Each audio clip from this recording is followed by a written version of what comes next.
Hi, ನಾನು doctor Akhil Deshmukh, liver transplant specialist. ನಾನು astro hospital ಬೆಂಗಳೂರಲ್ಲಿ ಕೆಲಸ ಮಾಡ್ತೀನಿ. ಸೊ ನಾನು ಗುಲ್ಬರ್ಗ ನಂದು ಹುಟ್ಟೂರು. ನಾನು ಗುಲ್ಬರ್ಗಕ್ಕೆ ತಿಂಗಳಲ್ಲಿ 2 ಸರಿ ಬರ್ತೀನಿ ಪೇಷಂಟ್ ನೋಡೋಕ್ಕೆ.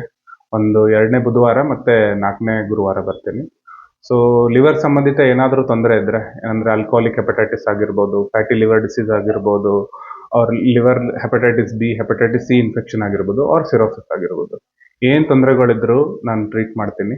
ಯಾವ ಪೇಷಂಟಿಗೆ ಲಿವರ್ ಟ್ರಾನ್ಸ್ಪ್ಲಾಂಟ್ ಬೇಕಾಗುತ್ತೋ ಆ ಟ್ರಾನ್ಸ್ಪ್ಲಾಂಟ್ ಸಲುವಾಗಿ ಪೇಷಂಟ್ಗೆ ಇವ್ಯಾಲ್ಯೂಯೇಷನ್ ಮಾಡೋದು, ಮತ್ತು ಟ್ರಾನ್ಸ್ಪ್ಲಾಂಟ್ ಆದಮೇಲೆ ಪೇಷಂಟ್ಗೆ ಫಾಲೋ ಅಪ್ ಮಾಡೋದು, ಅದನ್ನು ನಾನು ಟ್ರೀಟ್ ಮಾಡ್ತೀನಿ.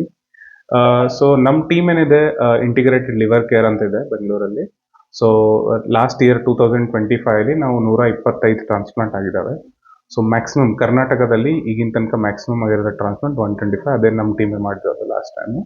ಟ್ರಾನ್ಸ್ಪ್ಲಾಂಟ್ ಅಂದ್ರೆ ಏನಪ್ಪ ಅಂತಂದ್ರೆ, ಈಗ ನಮ್ದ್ರಲ್ಲಿ ಎಲ್ಲ ಭಯ ಆ ಥರ ಇದೆ. ಟ್ರಾನ್ಸ್ಪ್ಲಾಂಟ್ ಹಾಕೊಳ್ಳಿ, ಏನು ಸಕ್ಸಸ್ ರೇಟ್ ಇರೋದಿಲ್ಲ, ಜೀವ ಹೋಗ್ಬಿಡುತ್ತೆ, ಅಂದ್ರೆ ಲಿವರ್ ಯಾರು ಕೊಡ್ತಾರೋ ಅವರಿಗೂ ತೊಂದರೆ ಆಗುತ್ತೆ ಅಂತ ಆ ಥರ ಇದೆ.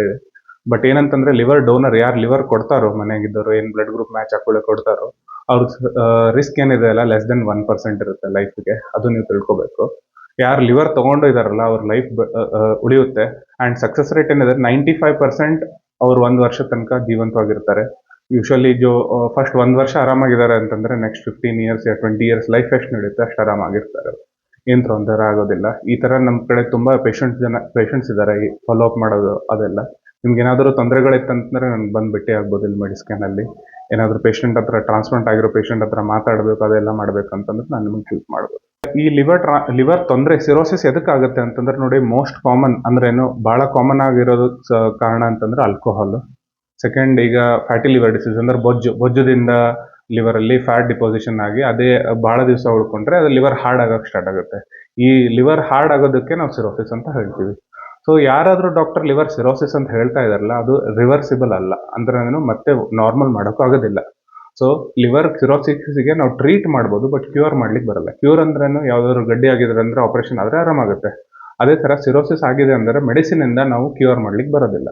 ನಾವು ಅದು ಏನು ಸಿರೋಸಿಸ್ ಆಗುತ್ತೋ ಅದಕ್ಕೆ ಯಾವಾಗ ಟ್ರಾನ್ಸ್ಪ್ಲಾಂಟ್ ಸ್ಟೇಜಿಗೆ ಬರುತ್ತೋ ಅದು ಟ್ರಾನ್ಸ್ಪ್ಲಾಂಟ್ ಮಾಡಿಬಿಟ್ಟು ಹೊಸ ಲಿವರ್ ಹಾಕಿದ್ಮೇಲೆ ಸರಿಯಾಗಿ ಕೆಲಸ ಮಾಡೋಕ್ಕೆ ಸ್ಟಾರ್ಟ್ ಮಾಡುತ್ತೆ.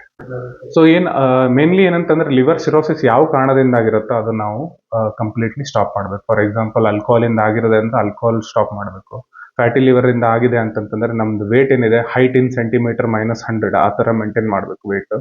ಥರ್ಡ್ ಏನಂದ್ರೆ, ಹೆಪಟೈಟಿಸ್ ಬಿ, ಹೆಪಟೈಟಿಸ್ ಸಿ ಇಂದ ಆಗಿರೋದ್ರೆ ಅದರಿಂದ ಟ್ಯಾಬ್ಲೆಟ್ಸ್ ಇದಾವೆ. ಈಗ ನೋಡಿ, ಹೆಪಟೈಟಿಸ್ ಬಿ ವ್ಯಾಕ್ಸಿನೇಷನ್ ಮಾಡ್ತಾ ಇದ್ದೀವಿ. ಆ್ಯಂಡ್ ಹೆಪಟೈಟಿಸ್ ಏನು ವ್ಯಾಕ್ಸಿನೇಷನ್ ಇದೆ, ಹೆಪಟೈಟಿಸ್ ಇ ವ್ಯಾಕ್ಸಿನ್ ಬಂದಿದೆ ಈಗ. ಬಟ್ ಹೆಪಟೈಟಿಸ್ ಸಿ ಆಗಿದ್ರೆ ಟ್ರೀಟ್ಮೆಂಟ್ ಇದೆ. ಈ ಟ್ರೀಟ್ಮೆಂಟ್ ಮಾಡೋದ್ರಿಂದ ಲಿವರ್ ಸಿರೋಸಿಸ್ ಏನು ಕಂಟ್ರೋಲ್ ಸ್ಟೇಜಲ್ಲಿ ಇರುತ್ತೆ. And normal first stage liver hardening ಏನು ಸ್ಟೇಜಸ್ ಇರ್ತವೆ, ಒಂದು ಸ್ಟೇಜಿಂದ ಇನ್ನೊಂದು ಸ್ಟೇಜ್ ಹೋಗೋಕ್ಕೆ ಪ್ರಿವೆಂಟ್ ಮಾಡ್ಬೋದು. ಫೀಮೇಲ್ಸ್ ಅಲ್ಲಿ ಜಾಸ್ತಿ, ಮೇಲ್ಸ್ ಅಲ್ಲಿ ಜಾಸ್ತಿ ಆ ಥರ ಏನಿಲ್ಲ. ನೋಡಿ, ಆಲ್ಕೋಹಾಲಿಕ್ ಲಿವರ್ ಡಿಸೀಸ್ ಮೇಲ್ಸ್ ಅಲ್ಲಿ ತುಂಬಾ ಕಾಮನ್ ಇದೆ, ಅದಕ್ಕೆ ಮೇಲಲ್ಲಿ ಸಿರೋಸಿಸ್ ತುಂಬಾ ಕಾಮನ್ ಇದೆ, ಆ ಥರ ಹೇಳ್ಬೋದು. ಚಿಲ್ಡ್ರನ್ಸ್ ಅಲ್ಲಿ, ಮಕ್ಕಳಲ್ಲಿ ಏನು ಲಿವರ್ ಏನು ಕಂಡು ಬರುತ್ತೆ ಲಿವರ್ ಪ್ರಾಬ್ಲಮ್ಸ್, ನಮ್ದು ಯಂಗೆಸ್ಟ್ ಏಜ್ ಲಿವರ್ ಟ್ರಾನ್ಸ್ಪ್ಲಾಂಟ್ ಆಗಿರೋದು ನಾವು ಮಾಡಿರೋದು 3 ತಿಂಗಳದ ಮಗು. 3 ತಿಂಗಳದ ಮಗುವಿಂದ ಏಜ್ 80 ಇಯರ್ಸ್ ತನಕ ನಾವು ಟ್ರಾನ್ಸ್ಪ್ಲಾಂಟ್ ಮಾಡಿದ್ದೀವಿ. ಈಗ ಸಣ್ಣ ಮಕ್ಕಳಲ್ಲಿ ತೊಂದರೆಗಳು ಬೇರೆ ಇರ್ತವೆ. ಅಂತಂದ್ರೇನು, ಈಗ ಇದೇನು ಪಿತ್ತಕೋಶದ ನಳದಲ್ಲಿ ಏನಾದರೂ ತೊಂದರೆ ಇರೋದು, ಅದಕ್ಕೆ ಬಿಲಿಯರಿ ಅಟ್ರೇಸಿಯಾ ಅಂತ ಹೇಳ್ತೀವಿ, ಅದರಿಂದ ಲಿವರ್ ಟ್ರಾನ್ಸ್ಪ್ಲಾಂಟ್ ಆಗಿರ್ಬೋದು. ಇಲ್ಲ ಅಂತಂದ್ರೆ ಲಿವರ್ ಫೇಲಿಯರ್, ಹೆಪಟೈಟಿಸ್ ಯಾವುದಾದ್ರೂ ಲಿವರ್ ಫೇಲಿಯರ್ ಇಂದ ಟ್ರಾನ್ಸ್ಪ್ಲಾಂಟ್ ಆಗಿರ್ಬೋದು. ವಿಲ್ಸನ್ಸ್ ಡಿಸೀಸ್ ಅಂತ ಒಂದು ತಾಮ್ರದ ಅಂಶದ ಒಂದು ಡಿಸೀಸ್ ಇರುತ್ತೆ, ಅದರಿಂದ ಟ್ರಾನ್ಸ್ಪ್ಲಾಂಟ್ ಆಗೋದು ಭಾಳ ಕಾಮನ್ ಮಕ್ಕಳಲ್ಲಿ.